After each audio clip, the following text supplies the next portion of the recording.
Hello and welcome to the Pretty Good Gaming Daily Triple. That's your no shit gaming news video. 3 news stories in one video with 0 faff. Now that both Sony and Microsoft have shared their new consoles, prices and release dates, Microsoft has just revealed one more race it had up its sleeve. The company has been acquiring smaller game development studios left, right and centre for the past few years, but now has secured its biggest win yet. Microsoft has officially purchased Bethesda. You had my curiosity, but now you have my attention. That is a huge deal. Bethesda has IPs like The Elder Scrolls, Fallout, Doom, Wolfenstein, Dishonored, Prey, Rage, and many more. Microsoft bought Bethesda's parent company ZeniMax for a staggering $7.5 billion. For comparison, Disney bought Star Wars, arguably the biggest IP of all time, from George Lucas for $4.05 billion. Microsoft is betting big on these Bethesda brands, and it's not hard to see why. It has studios like Bethesda Studios, which does Elder Scrolls and Fallout, Arcane, which does Dishonored, Prey, and the upcoming Deathloop, id Software, which makes Doom, and Tango Gameworks, which does The Evil Within and the upcoming Ghostwire Tokyo. One of the most exciting parts about this announcement is that maybe, just maybe, it can make Fallout great again. Now, personally, I've never been a massive fan of the series based on the few that I've played, but I don't think I need to explain to you quite how bad the situation is with Fallout 76. Fallout New Vegas is considered by many to be the very best in the franchise, and that game was developed by Obsidian,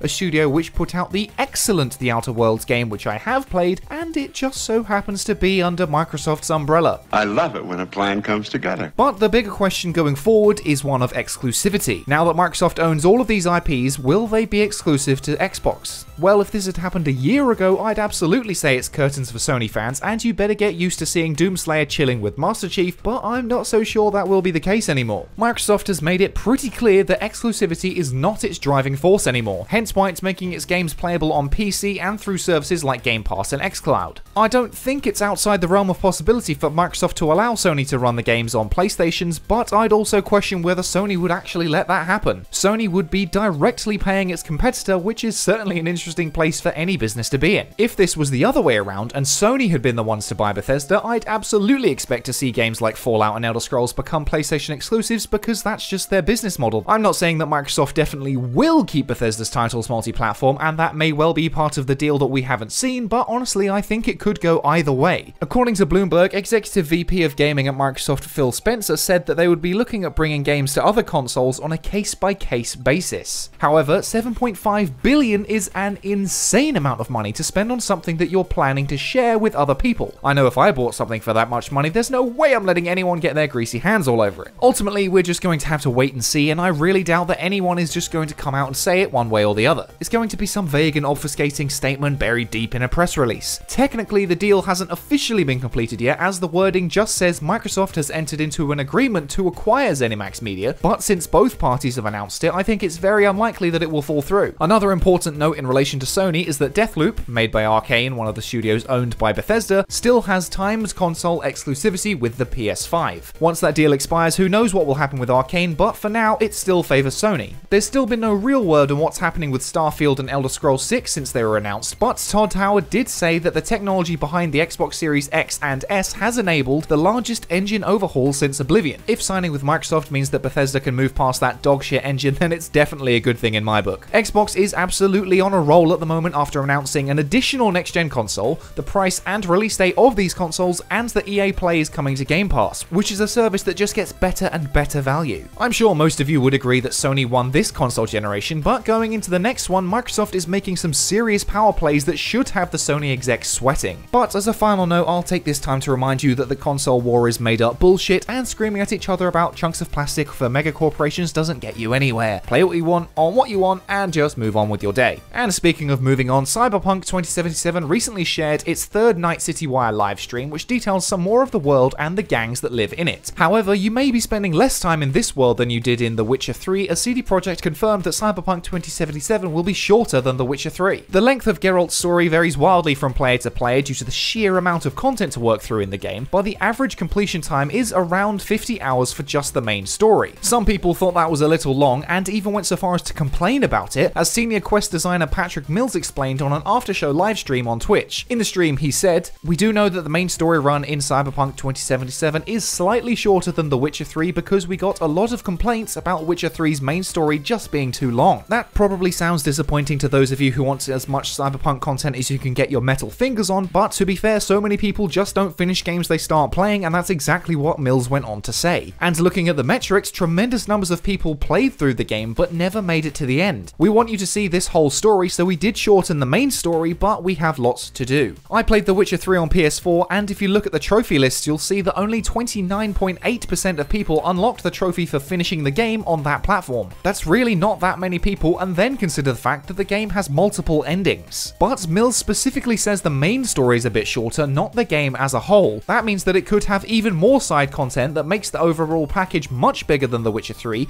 or perhaps everything is shorter. Either way, I'm fine with making Cyberpunk Story shorter than The Witcher 3's because I did think the game was a tad too long. Don't get me wrong, I absolutely loved it, but it regularly became a problem where I'd spend hours on a certain quest and completely forget about what I'm meant to be doing to save Ciri and stop the Wild Hunt. That, and the game falls into the classic RPG trap. You visit a stranger for the next quest, but they'll only help you if you do something for them, and that something involves doing something for 3 other people, which involves 5 more people, and so on and so on and so on. Again, I like that, and it makes for an expansive experience, but it's easy to lose sight of the thread running through it all. Cyberpunk, by its very design, encourages multiple playthroughs similar to The Witcher to see the different story options, but Cyberpunk also has multiple classes which lock out certain quest lines and open up others. So while the main quest may be shorter than that of The Witcher 3, I'd wager that a completionist run will actually take even longer. I'm sure many of you are like me and plan to scour every inch of Night City and uncover all its secrets, but realistically a significant amount of players just won't do that. What's the point in making the story longer if most people don't get to see it? In my opinion, it's better to keep it a little shorter and more cohesive so more people can see it all the way through. What do you think? Are you disappointed that the main story of Cyberpunk 2077 is shorter than The Witcher 3, or do you agree that The Witcher 3 is just far too long and a more focused story could be better? And finally, the Xbox Series X is wildly memed because it looks like a massive fridge, but the PS5 is pretty chunky itself. In new images shared by a Taiwanese manufacturer, we can see the thick boy in all its glory. Placed alongside a set square, we can see the beast in a couple of different angles, and as any Instagram model will tell you, the view from above doesn't look so bad. But when you bring the camera lower, all the double chins are on full display, as it looks like the system is around 48cm by 33cm. I personally really like the design as a whole, as it looks very different and easily recognizable, despite admittedly looking a lot like a router. But one problem I do have is how awkward the disk drive looks. The digital-only version has a nice symmetry to it, but the standard version has this huge bulge, and while huge bulges get some people's motors running, it's not for me. Also, when laid on its side, the disk drive is at the bottom below the fins, which looks even more odd. Other images also included some of the console's wires, the controller, and the stand, which looks like a stand. There's not really much else to say about it. If you were worried about being able to afford the PS5, I've got a solution for you. You can just sell everything that's currently under your TV because you're going to need to make a serious amount of space for the bloody thing. And that's it for today. If you like this no shit format, go ahead and give the video a like to give it a boost, hit subscribe and the bell to stay notified about all future installments.